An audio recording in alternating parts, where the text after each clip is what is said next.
लेकिन अब आइए, चुनाव है बिहार के अंदर में। अब बिहार के अंदर में वक्फ संशोधन को लेकर के एक बड़ी खबर आ रही है। देखिए, वक्फ बिल को लेकर के जिस तरह की खबरें पूरे देश के अंदर में गूंजी है, उससे कोई भुलाया तो नहीं जा सकता है। देखिए, सांसद से लेकर के विधानसभा से लेकर लोकसभा तक, सुप्रीम कोर्ट से लेकर के आम कोर्ट तक और आम कोर्ट से लेकर आम जनता तक, हर जगहों पर किस तरह की खबरें आई वक्फ बिल को लेकर के, ये भुलाया नहीं जा सकता है।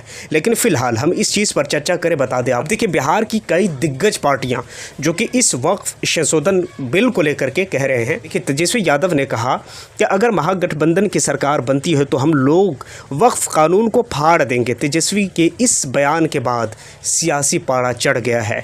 देखिए, इत्तफाक की बात यह है कि ये बयान कटिहार में दिया गया है, और कटिहार को अगर जोग्राफिकली अगर आप देखेंगे तो वो मुस्लिमों का गढ़ और हब माना जाता है। देखिए, अब मैं इस चीज़ को नहीं कहता कि तेजस्वी यादव ने गलत कहा या सही कहा। देखिए, जहाँ पर अगर वक्फ की बात है, आपको बिहार के लोग, क्या आपको भारत के लोगों की गरीबी क्या आपको नहीं दिखती? क्या इन तमाम चीज़ों के बाद क्या आप भारत के इन मुद्दों पर बात करेंगे जिन मुद्दों की ज़रूरत ही नहीं है इस देश को?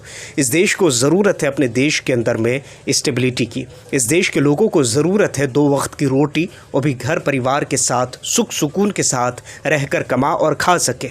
लेकिन इन तमाम मुद्दों को पीठ पीछे फेंक कर आपने उन मुद्दों को अपना लिया जिन मुद्दों की भारतवासियों को कोई ज़रूरत नहीं थी। उसी के साथ एक और बड़े दिग्गज मंत्री CPIML लिबरेशन के नेता दीपांकर भट्टाचार्य ने कहा कि मेरी सरकार बनते ही वक्फ अधिनियम को रद्द कर देंगे, इसे बिहार में किसी भी सूरत लागू नहीं होने देंगे।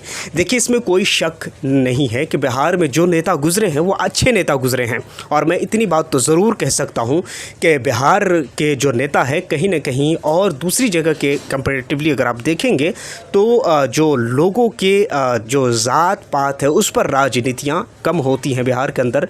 लेकिन आप जो समझना चाहते हैं समझ सकते हैं, लेकिन सबसे बड़ा मुद्दा ये है, मैं एक छोटी सी बात करना चाहूँगा, और वो ये कहना चाहूँगा कि जब सांसद में बैठते हैं, जब आप विधानसभा लोकसभा में जब आप बैठते हैं, वक्फ संशोधन बिल को जब पारित किया जाता है, उस वक्त आप विपक्ष के सबसे बड़े नेता हैं।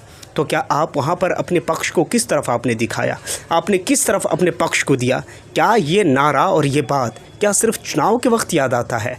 मेरा छोटा सा सवाल ये है कि प्लीज़ इसे चुनाव के वक्त इस्तेमाल करने के बजाय आप इसको लोगों पर सचमुच आप जब लोकसभा में होते हैं एज अ मेंबर, जब आप विधानसभा में एज अ मेंबर होते हैं तो आप वहाँ पर इम्प्लीमेंट करें ना। आपको किसने रोका है? लेकिन अफसोस के साथ ये कहना पड़ रहा है कि आज कल हमारे देश में ये सारी चीज़ें चुनावी मुद्दा और नारा बन चुका है। खैर, आप क्या सोचते हैं इस बारे में? आप नीचे कमेंट सेक्शन में ज़रूर बताइए। और हाँ, इस तरह की खबरों के लिए आप अगर पहली बार आएँ तो चैनल को ज़रूर सब्सक्राइब कर लीजिए, बेल आइकन को प्रेस कर लीजिए। अपना बहुत सारा ख्याल रखिए। मिलता हूँ किसी और वीडियो एंड टॉपिक के साथ। जब तक के लिए थैंक यू फॉर वॉचिंग।